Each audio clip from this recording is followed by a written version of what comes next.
Story. I'm not gone through it. We're reading it together. Let's go through the story and let's see our perspectives of it. And the title says, so this lady, she got pregnant when she was 14 years old, and that particular act is what she claims completely ruined her life. Let's get into it. When I was 13, I met my now husband, Oscar, who was 14 at the time. We were both raised with strict parents who didn't let us do anything. So naturally, we rebelled and did everything parents didn't want us to do. We were neighbors, so we would sneak in and out of each other's house every day, and we'd have sex. We would drink, but we would also just hang out. 13 and 14.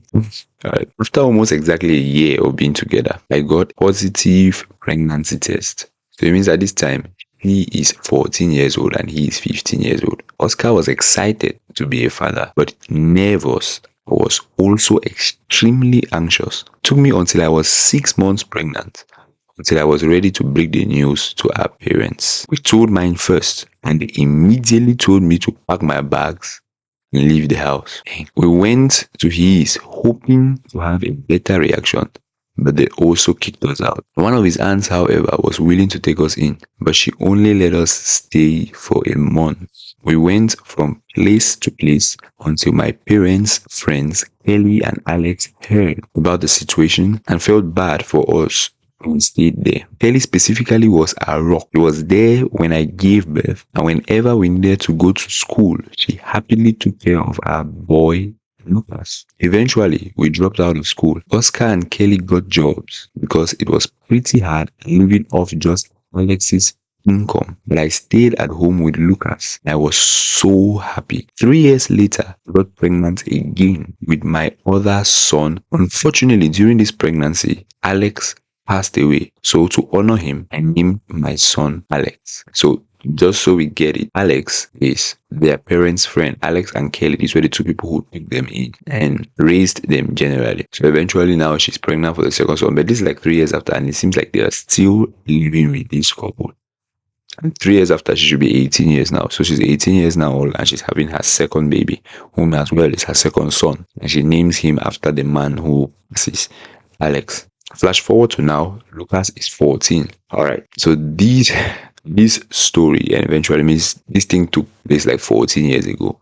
And we know 14 years ago, parents then, they were much less liberal to circumstances like this, I think, compared to now. There was still a very high regard to respect, I think, based on just where I come from. There was still a very much high regard to certain moral attributes in society, first of all, from a family level. There were many families which I believed as a lady, if you get pregnant, you have disgraced the family. So there's no need for them to house you, take care of you, proven to be independent, you're proven to be a boss on your own, right? So go out there, go and fend for yourself. So I don't want to say that's understandable, but I see how this is possible, how the parents eventually kick them out of the house. But so far, the way the story goes, the parents kick them out of the house, and in just 3 years, it's like they completely forget that they have kids, which I'll say is quite sad. Errors like this happen, especially from the young age. Moral of the story so far, I think, no matter how disciplined you're trying to be with your children, but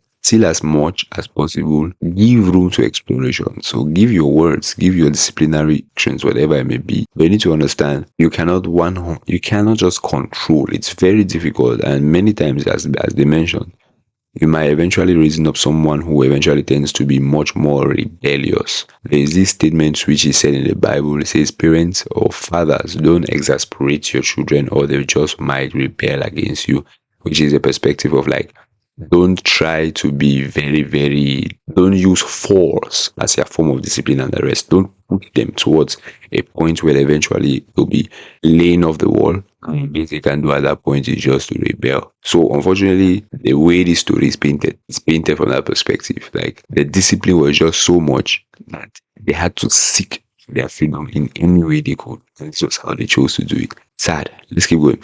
So flash forward to now, Lucas, which is the first son, is 14 and Alex is 11. Don't get me wrong, I love them to death, but I can't help feeling like I missed out on my core years being a mom.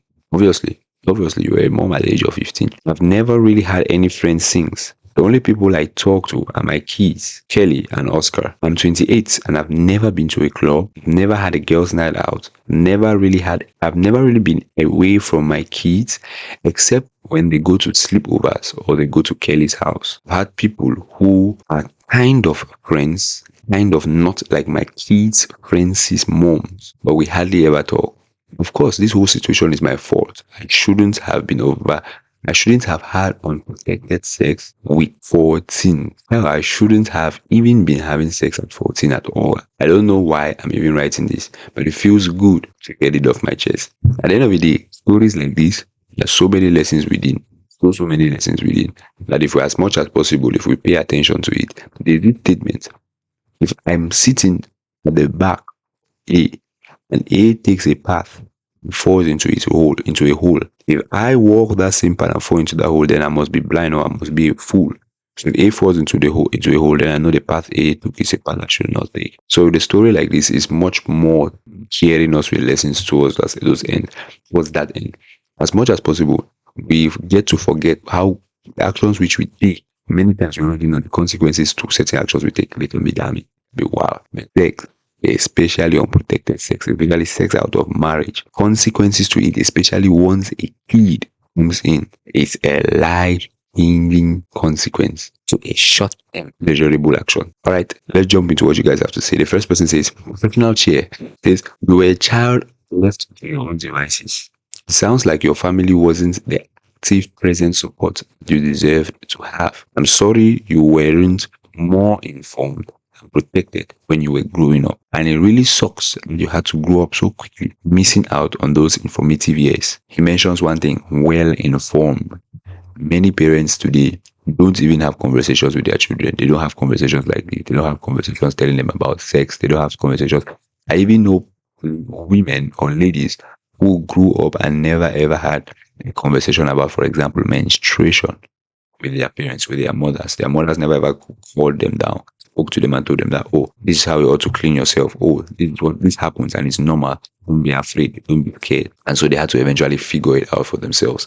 One of the responsibility of a parent is to guide. You have to guide your children towards a good path, towards a better path, and giving them information, teaching them about some of these things, and not just allowing them to go out into the world and see for the first time. That's one of the ways in which you guide. So inform your kids out here, tell your kids about some of these things, warn them about these things rather than protecting them, have conversations with them. You'll be shocked at what, especially in this generation, the kind of things that kids understand. Moment formal says, if it means anything, your teens are great, but your 30s is where it's at. Get yourself online. Bumble BFF is a friend-making version of a dating app. Saying you can match with other women your age with similar interests to make friends and try your luck at finding your tribe. Then prepare for some good memories. Hell yeah. Basically, the advice is don't think too much about the past. The past is gone. Alright. Those were teenage age. Yes, you could have much fun. Man, your 30s, look forward to your 30s. But there are some things you could start doing right now. If you do these things, you will really have fun. Forget about that past and man, look forward to the future. How can you make the future and the now better? That's a good way. Because if you sit and you're thinking and you're sobbing, there's no time for that. You cannot improve the past. All you have is the now and the future. So make moves now that will make the future and the now better. Alright, we'll do one more. Business divide. He says, I have one question. Please don't get me wrong. I am curious. Why did you get pregnant again at 17? It must have been tough enough with one child and someone else's house without much options to move out and to live your life yet. The only answer I have to that question is probably, like I said, this happened 14 years ago. Who knows? Today, especially from a sexual perspective, the information which is out is much more in terms of methods to prevent yourself from getting pregnant, things to do even when you get pregnant. So there's just much more information. There's just many more ways today which people implement them, which back then was not so. At the end of the day, I think the much one can point out from here is, man, if you've dug a hole, don't make the hole deeper. You can get out of the hole. If you're in trouble, try as much as possible to get out of trouble before eventually looking for more ways to get into more trouble, especially of a similar kind. You're in somebody's house. You life is already difficult, and literally you're 18 years old. Why are you getting pregnant again? But anyway, what are your thoughts, man? What are your thoughts on the story? I think there are a lot of lessons within the story which could help us. So drop your comments, like, subscribe. Big ups. Until next time.